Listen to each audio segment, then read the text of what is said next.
Saudações, investidores! Bitcoin agora cotado a 40 mil dólares. Bitcoin que continua preso nessa região sem grandes novidades, apesar de termos tido o PIB nos Estados Unidos bem melhor do que o esperado.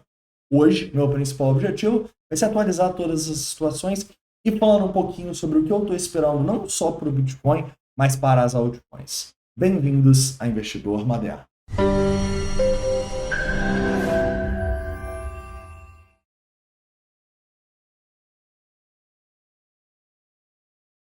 Vamos lá, investidores. Antes de começar hoje, a gente precisa falar um pouquinho sobre o que aconteceu lá nos Estados Unidos, né? Então a gente teve o PIB lá saindo e o PIB ele veio melhor do que o esperado, tá bom? Então a gente tinha expectativa de 2% e ele veio 3,3%. Então sim, o PIB está muito mais forte do que o esperado lá nos Estados Unidos, tá bom? A gente também teve decisão de juros na Europa, que veio de acordo com o esperado, né? Então, a gente teve dados interessantes para a economia, ou seja, a economia continua forte. Isso é bom, isso abre espaço para a gente estar indo para aquele pouso suave que a gente falou, ao mesmo tempo que abre aquela dúvida na cabeça dos investidores. Pô, esse PIB tão forte vai pressionar a inflação. Se pressionar a inflação, o Fed pode manter os juros elevados por mais tempo.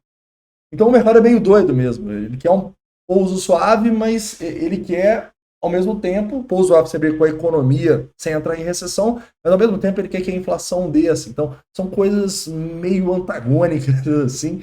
É difícil de encaixar os dois, né? Mas aparentemente o Fed está conseguindo, né? Por incrível que pareça, a inflação está diminuindo e a economia continua forte, ok?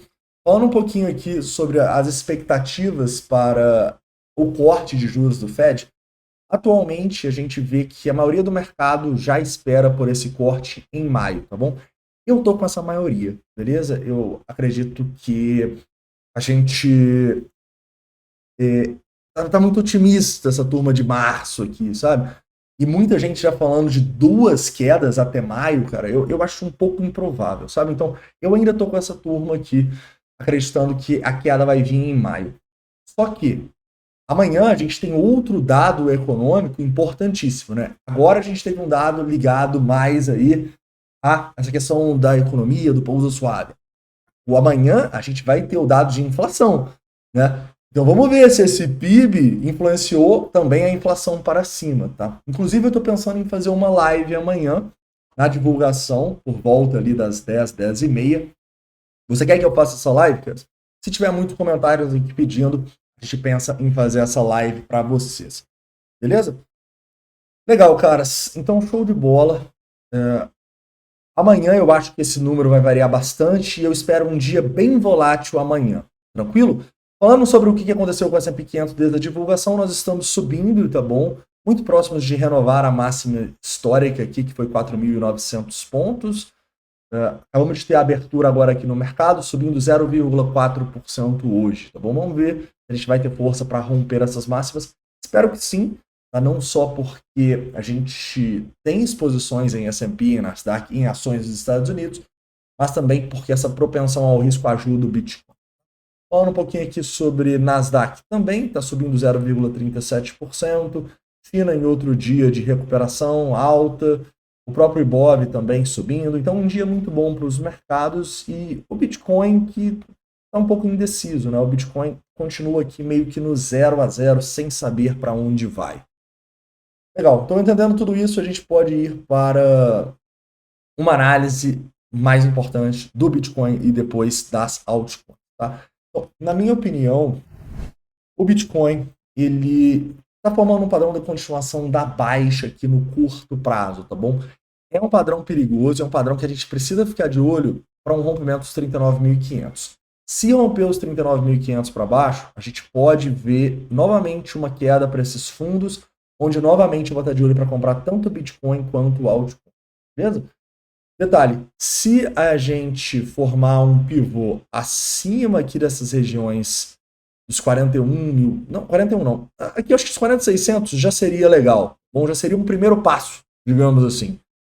Só que seria um primeiro passo que a gente teria que olhar uma melhora dos indicadores de sentimento para ir acreditar realmente que a gente possa reverter a tendência de baixa. Então, o primeiro passo, esse pivô com uma melhora clara dos indicadores de sentimento. Porém, enquanto a gente não romper resistências mais significativas acima, a situação preza um pouco de cautela, tá bom? E eu falo cautela de curto prazo. No longo prazo, cara, eu acho que a gente fez ótimas compras de Bitcoin. Eu acho que os $40 mil é um ótimo preço para se comprar Bitcoin no longo prazo. E olha que quantas semanas eu fiquei falando com vocês que a gente não estava comprando Bitcoin porque estava caro. Agora eu já penso diferente. No longo prazo eu vi grandes oportunidades, em especial até os $38.500, tá bom? Eu não acho um preço ruim para se comprar Bitcoin no longo prazo. Porém, no curto prazo, a gente entende que eu não posso estar muito alavancado aqui. Eu não posso ter dado all-in aqui. Porque no curto prazo a tendência é de baixa. Né? Topos e fundos descendentes. Então, enquanto a gente não reverter isso, para formar um topo fundo ascendente aqui, em prazos pelo menos no 4 horas, a gente precisa tomar um pouco de cuidado com as nossas operações no curto prazo, beleza? E essa região para mim aqui seria justamente essa região entre os 43.800, assim. É uma região que se a gente passar, cara, eu imagino o Bitcoin indo testar a máxima e quem sabe rompendo a máxima do ano. Beleza? Até porque, cara, se a gente continuar com esse S&P 500, essa Nasdaq subindo, toda queda que a gente tiver no Bitcoin, para mim, vai ser uma grande oportunidade de acumulação. Tá? Porque apesar de a gente não estar tão correlacionado no curto prazo, no longo prazo, a gente sabe, cara, que a gente tem uma correlação, né? Os topos e fundos de Bitcoin, Nasdaq, S&P, são formados normalmente nos mesmos locais. Então é difícil imaginar que o Bitcoin já formou um topo importantíssimo aqui e S&P 500 e Nasdaq vão continuar subindo. Tá? Então, quanto mais eles subirem, melhor, mais confirma aí uma tendência de alta que o Bitcoin está devendo, mas devem entregar em breve. Tranquilo? Para finalizar, falando um pouco sobre as altcoins, caras. Eu estou vendo um movimento legal aqui nas altcoins. Por quê? Porque a gente está vendo as altcoins perderem valor em relação ao Bitcoin. Cara, por que isso é bom? É claro que é ruim para as nossas altcoins, mas é bom porque mostra a racionalidade do mercado. Se o Bitcoin estivesse consolidando agora e as altcoins estivessem pumpando, subindo, eu falei, opa, mau sinal. Sinal de que a turma está muito otimista. Mas como não é o caso, como as altcoins estão caindo mais do que o Bitcoin, para mim é um bom sinal. É um sinal de que, sim, a gente pode acabar vendo o Bitcoin se recuperar mais aí, para ir testar essas resistências acima ali, quem sabe, dos 42.500, $43 mil que a gente estava falando com vocês. Tranquilo? Falando um pouco sobre o sentimento, caras. Apesar de eu acreditar que a gente possa ter essa recuperação, não é um trade que me interessa. Né? Lembra que eu falei de cautela no curto prazo? Então, no curto prazo, a gente tem tendência de baixa. Então, lembra, a gente não aposta na correção. Então, olha só que interessante. A gente está apostando, a gente está comprando Bitcoin no longo prazo porque a gente está apostando na correção ou na tendência? Tendência.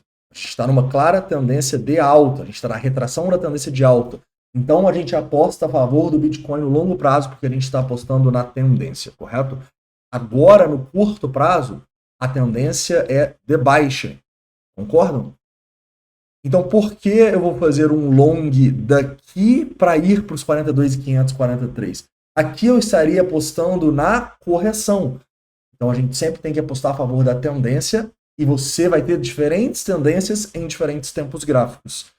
Detalhe, quando talvez eu vou pensar em fazer um long no Bitcoin e tal? Aqui, depois desse rompimento, beleza? De maneira bem clara. Ô Pablo, mas aí você vai fazer um long nos 42.600, você poderia estar fazendo nos 40. Não importa o preço. Para nós traders, importa a oportunidade. Para mim, como investidor, eu já comprei Bitcoin ali abaixo dos 40. Então eu até queria que ele fosse mais, mas se ele for embora, tudo bem. Mas para mim, como trader, eu preciso aguardar uma oportunidade para eu pegar a tendência, não a correção. Beleza? Aí eu vou complicar um pouquinho aqui agora. Pô, Pablo, mas no curto prazo a tendência também pode mudar. Então, quando eu pego aqui no 1 hora, olha só. Se a gente rompe esse topo aqui, a gente muda a tendência no 1 hora, não muda? Mudamos. Então a gente poderia olhar sim para um long no curto prazo aqui, concorda? Mas se eu faço um long no curto prazo, o meu stop tem que estar no curto prazo. Eu não posso fazer um long aqui comprando esse rompimento e colocar meu stop nos 36. Entendo? Então as tendências, elas vão ditar não só as tendências e correções não vão só ditar o que você precisa fazer no longo e no curto prazo, como vão ditar também o seu risco e o seu potencial retorno. Beleza? Show de bola, caras. Como que eu sei, assim, que a gente vai reverter a tendência numa hora aqui nessa questão? Eu tenho um indicador aqui que são as EMAs Multi-Time Frames, que me mostram as médias que eu mais gosto, que são os exponenciais de 72 períodos, em diferentes tempos gráficos. Tá? Então eu sei que a média de uma hora já está aqui. Ó. Se a gente rompe isso aqui, o que a gente tem? A gente tem uma reversão da tendência. Tá? Inclusive, muita gente me pergunta sobre as médias móveis aqui, e fala por que eu não uso tanto, né? Mas todo dia está no meu gráfico as médias. Se vocês quiserem, eu faço um vídeo só falando sobre médias móveis, tá? Porque eu tenho uma visão bem diferente da maioria do mercado. Eu acho que a maioria do mercado utiliza as médias móveis da maneira errada e perde muito dinheiro por isso. Então, se vocês quiserem que eu faça um vídeo sobre as médias móveis, comenta aqui embaixo que eu tento fazer para o final de semana. Beleza, galera? Então é isso. Espero que vocês tenham gostado do vídeo. Para finalizar falando um pouco sobre o sentimento, a gente continua com o long short ratio em queda, mas ainda acima de 2. A gente teve uma variação de open interest aqui, mas para mim também ainda é pouco, tá? Eu gostaria de um rompimento, pelo menos desses $40.600 ali, com um open interest claro de reversão de tendência, tá bom? Talvez aí a gente faça até um scalp no curto prazo, né? Mas eu vou deixar isso para o live trading. E caso esse rompimento aconteça, tá? Outro ponto importante é que o CVD continua legal, assim, apesar de a gente não ter uma divergência no curto prazo, a gente teve muita venda nessas quedas, então, sinceramente, me parece que a situação do Bitcoin aqui está um pouco indecisa no curto prazo, mas no longo prazo, caras, já é uma situação de compra, na minha opinião. Bom, em especial se a gente for romper esses fundos, for testar esses fundos. Beleza? Então é isso, um forte abraço, a gente se vê aí dependendo dessa volatilidade. E não esquece, se você quiser a live, comenta aqui embaixo. E se você quiser um vídeo sobre as médias móveis, comenta aqui também. Dependendo da volatilidade, a gente volta às 8 horas. Valeu!